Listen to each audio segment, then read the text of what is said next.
हरिः ॐ विश्वं विष्णुर्वषट्कारो भूतभव्यभवत्प्रभुः भूतकृद्भूतभृद्भावो भूतात्मा भूतभावनः। विश्वं विष्णुः वषट्कारः भूतभव्यभवत्प्रभुः भूतकृत् भूतभृत् भावः भूतात्मा భూతభావనః.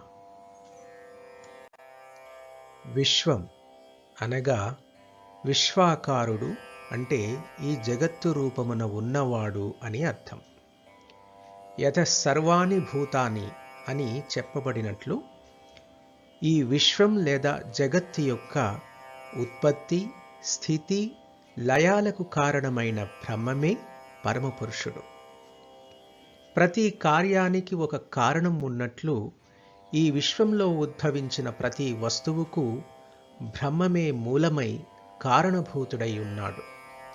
అట్టి పరమపురుషుడే ఈ విశ్వానికి ఉనికి.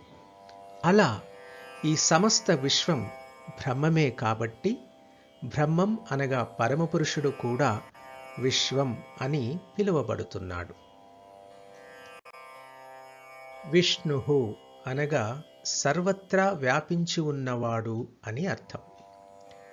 ఈ సమస్త జగత్తు అంతా పరమపురుషుని శక్తిచే వ్యాపించబడి ఉన్నది.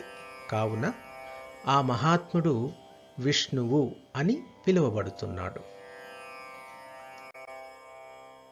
వషట్కారః అంటే యజ్ఞపురుషుడు అని అర్థం. ఎవరిని ఉద్దేశించి యజ్ఞంలో వషట్కారము చేయబడుతుందో ఆయనే విష్ణువు.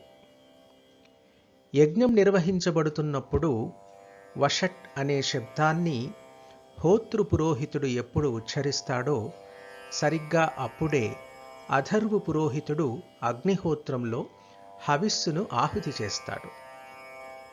అలా యజ్ఞంలో వషట్ అనేది ఒక ముఖ్యమైన ప్రక్రియ కాబట్టి యజ్ఞమే వషట్ అని పిలువబడుతుంది. యజ్ఞో వై విష్ణుః అను వాక్య ప్రమాణంగా యజ్ఞమే విష్ణువుగా గ్రహించబడింది.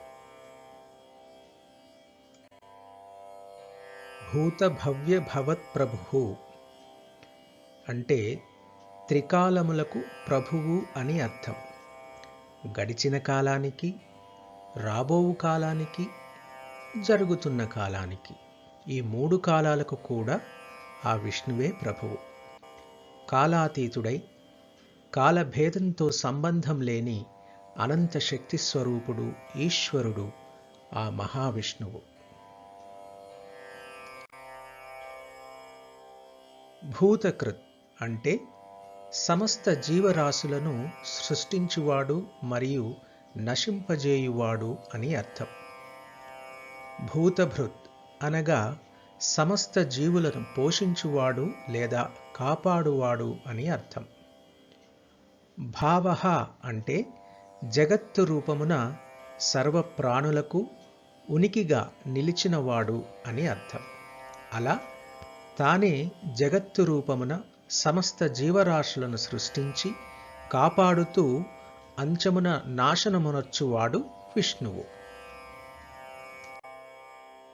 భూతాత్మ అంటే సర్వప్రాణుల హృదయాలలో ఆత్మరూపమున వెలుగువాడు అని అర్థం.